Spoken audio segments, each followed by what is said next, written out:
Hi friends, welcome to Bala's kitchen. நம்ம இன்றைக்கி என்ன செய்ய போகிறோம்னா, ஒரு அட்டகாசமான சுவையில் டிஃபன் காம்போ தாங்க செய்ய போகிறோம். எல்லாருக்குமே ரொம்ப பிடிச்ச வெஜிடபிள் குருமா வித் பூரி தாங்க செய்ய போகிறோம். டேஸ்ட் வேறு லெவலில் இருக்கும். அதுக்கு முன்னாடி நம்ம சேனலில் இப்போ தான் நீங்கள் ஃபஸ்ட் டைம் பார்க்குறீங்கன்னா மறக்காமல் சப்ஸ்கிரைப் பண்ணிக்கோங்க. பக்கத்தில் இருக்கிற பெல் ஐக்கானையும் அப்படியே ப்ரெஸ் பண்ணிக்கோங்க. அப்போ தான் நான் போகிற வீடியோ உங்களுக்கு உடனுக்குடனே நோட்டிஃபிகேஷனாக வருங்க. வாங்க இப்போது வெஜிடபிள் குருமாவும் புசு புசுன்னு பூரியும் எப்படி செய்கிறதுன்னு பார்க்கலாம். நம்ம சேனலுக்கு மறக்காமல் சப்போர்ட் பண்ணுங்கள். ஃபஸ்ட்டு ஒரு சின்ன குக்கர் எடுத்துக்கோங்க. இப்போ அதில் தேவையான அளவுக்கு எண்ணெய் சேர்த்துட்டு ஒரு இலை, பட்டை, கிராம்பு, ஒரு வெங்காயத்தை கட் பண்ணி சேர்த்துக்கோங்க. இதை நல்லா வதக்கி விட்டுக்கோங்க. கொஞ்சமாக வாசனைக்கு கருவேப்பிலை சேர்த்துக்கலாம். ஒரு ஸ்பூன் இஞ்சி பூண்டு பேஸ்ட்டு சேர்த்துக்கோங்க. இது பச்சை வாசனை போகிற அளவுக்கு நல்லா வதக்கி விட்டுக்கலாம். ஒரு பழுத்த தக்காளியை கட் பண்ணி சேர்த்துக்கோங்க. தக்காளி வதங்க தேவையான அளவுக்கு உப்பு சேர்த்து நல்லா வதக்கி விடுங்க. தக்காளி வதங்கி வந்த பிறகு நம்ம மிளகாய் பொடி சேர்த்துக்கலாம்.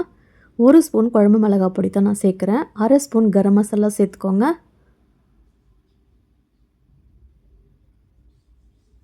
இப்போ இதை நல்லா வதக்கி விடுங்க. இப்போ நம்ம காய்கறிகளை சேர்த்துக்கலாம். ஊற வச்ச பட்டாணி சேர்த்துக்கோங்க. கேரட் சேர்த்துக்கோங்க. கட் பண்ணி வச்ச பீன்ஸு சேர்த்துக்கலாம். நான் ஒரு உருளைக்கிழங்குவை தோல் நீக்கி வச்சுருக்கேன், அதையும் சேர்த்துக்கோங்க. காய்க்கு தேவையான அளவுக்கு உப்பு சேர்த்துக்கோங்க. சேர்த்து விட்டு எல்லாத்தையும் நல்லா வதக்கி விடுங்க. இந்த மசாலாவில் எல்லாம் நல்லா வதங்கி வரட்டும். இப்போ இதில் தேவையான அளவுக்கு தண்ணி சேர்த்துக்கோங்க. நல்லா மிக்ஸ் பண்ணி விடுங்க. இப்போ இது அப்போ கொதிச்சு வரட்டும். இப்போ நம்ம மசாலா ரெடி பண்ணிக்கலாம். நான் 1/4 மூடி தேங்காய், ஒரு ஸ்பூன் கசகசா, ஒரு 4-5 முந்திரி எடுத்திருக்கேன். இப்போ இதில் கொஞ்சம் தண்ணி சேர்த்துட்டு நல்லா பேஸ்ட்டாக அரைச்சி எடுத்துக்கலாம்.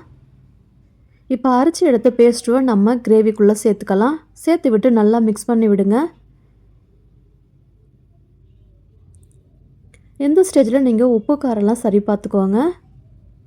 இப்போ குக்கர் மூடி வச்சு ஒரு 2 விசில் விட்டு எடுத்துக்கலாம். அவ்வளோதாங்க, சூப்பரான வெஜிடபிள் குருமா ரெடி ஆகிடுச்சு. அதுக்கப்புறம் பார்த்திங்கனாக்கா நம்ம புசு புசுன்னு பூரி தாங்க செய்ய போகிறோம். வாங்க அதை எப்படி செய்கிறதுன்னு பார்க்கலாம். ஃபஸ்ட் நம்ம ஒரு பாத்திரத்தில் தண்ணி சேர்த்துக்கோங்க. சுடு தண்ணி நான் சேர்த்துருக்கேன். இப்போ இதில் தேவையான அளவுக்கு உப்பு சேர்த்துட்டு 1 ஸ்பூன் ஆயில் சேர்த்துக்கோங்க. இப்போ இதில் 2 கப்பு மாவு சேர்த்துக்கோங்க. தண்ணி பார்த்திங்கன்னா ஃபஸ்ட்டு நம்ம குறைச்சி சேர்த்துக்கணும். இப்போ இதில் பார்த்திங்கனாக்கா 2 ஸ்பூன் ரவை சேர்த்துக்கோங்க. இப்போ இது எல்லாத்தையுமே நல்லா மிக்ஸ் பண்ணிவிடுங்க. பாருங்கள், இதுவே நல்லா கரெக்டாக ஆகிடுச்சு. மாவு கொஞ்சம் எப்போவுமே பூரிக்கு கெட்டியாக தாங்க இருக்கணும். இந்த அளவுக்கு இருக்கணும். இப்போ இதை மாவு காயாமல் இருக்க கொஞ்சமாக ஆயில் அப்ளை பண்ணிவிட்டு இதை அப்படியே ஒரு 10 நிமிஷம் மூடி வச்சுருங்க. 10 நிமிஷத்துக்கு அப்புறமா நம்ம தேய்ச்சி எடுத்துக்கலாம் எப்பவும் போலவே. இப்போ நம்ம கடாயில் எண்ணெய் வச்சுட்டு நம்ம பூரியை சேர்த்து 2 பக்கமும் திருப்பி விட்டு நல்லா பொரித்து எடுத்துக்கலாம். அவ்வளோதாங்க, சூப்பரான பூரி ரெடி ஆகிடுச்சு. பூரி பார்த்திங்கன்னா எல்லாருக்குமே ரொம்ப பிடிக்கும். டயட்டில் இருக்க கூட நான் இன்றைக்கி சாப்பிட்டேன், நாளைக்கு டயட்டில் இருக்கேன்னு சொல்லுவாங்க. அவ்வளோ எல்லாருக்குமே பிடிச்ச ஒன்று. இதே மெத்தடில் நீங்களும் உங்கள் வீட்டில் ட்ரை பண்ணி பாருங்கள். எப்படி வந்துச்சுன்னு மறக்காமல் உங்கள் ஃபீட்பேக்கை கமெண்ட்டில் சொல்லுங்கள். இந்த டிஃபன் காவும் மறக்காமல் ட்ரை பண்ணி பாருங்கள். இன்னொரு வீடியோவில் பார்க்கலாம். பாய், தேங்க்யூ.